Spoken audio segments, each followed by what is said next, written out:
জোরে বলুন পারে?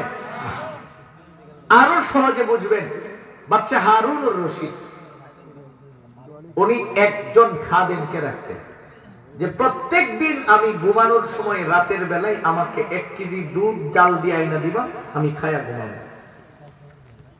খাদেম দুধ নিয়ে দেয়, যথারীতি উনি দুধ খাচ্ছেন। হঠাৎ করে একদিন দেখে দুধের স্বাদ একটু কমে গেছে।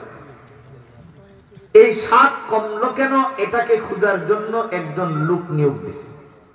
সে অনেক খোঁজাখুঁজি করে দেখছে, যেই লোক দুধ বাদশার কাছে নিয়ে যায় ও 3 ফোয়া দুধ নেই আর 1 ফোয়া নিজে খায়া দেয়, 1 ফোয়া পানি মিশায়া দেয়। এই জিনিসটা যখন পাইছে, এখন রিপোর্ট রেডি করতেছে।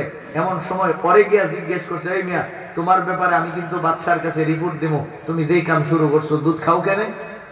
ওইটাকে আমার বিরুদ্ধে রিপোর্ট দিলে তোমার চাকরি বেতন বাড়বো না, যদি না মারে এসে ভালো না, তুমিও 1 ফোয়া খাইলো, তুমি আর আমি দুইজনে মিললে আধা কেজি খাইলাম।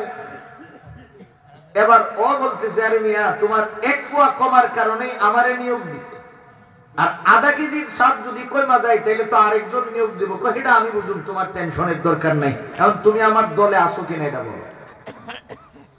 দলে যখন গেল, এখন দুইজনে মিললে আধা কেজি খায়, আধা কেজি দুধ আর আধা কেজি পানি।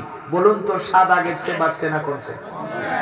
কমার পরে আরেকজন লোক নিয়োগ দিছে।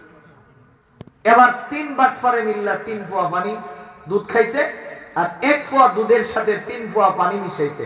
বলেন স্বাদ আগের চেয়ে বাড়ছে না কমছে? এরপরে আরেকজন নিয়োগ দিছে, দেওয়ার পরে এখন 60 জনে মিললা 4 ফোয়া দুধ খায় বাড়ি। খাদেম পরের দিন রাত্রে 1 কেজি পানি জালদা লয়ে সামনে গিয়ে হারিছে। বাদশাহ এবার ওর চেহারার দিকে একবার চায়, একবার গ্লাসের দিকে চায়, চোখ দিয়া পানি পড়তেছে। জিজ্ঞেস করে, খাদেম, এতদিন তো দুধের স্বাদ নষ্ট হয়েছিল, আজকে দিয়ে দুধের কালারও নষ্ট হয়ে গেছে। এবার খাদেম যেই কথাটা বলছে শুনেন, খাদেম বলতেছে, বাদশাহ, আপনি তো আমাকে রবের শিক্ষা দেন নাই, আপনি তো আমাকে তাকওয়ার শিক্ষা দেন নাই, না দিয়ে আপনি আমার পিছনে লুক লাগাইছিলেন, যার কারণে জাগরে লাগাইছেন। হেরাও তো সুরের দল, কারণ প্রত্যেকজনই তো 1 পোয়া করে খাইছে, খাইতে খাইতে এনে সব শেষ হয়েছে। আজকে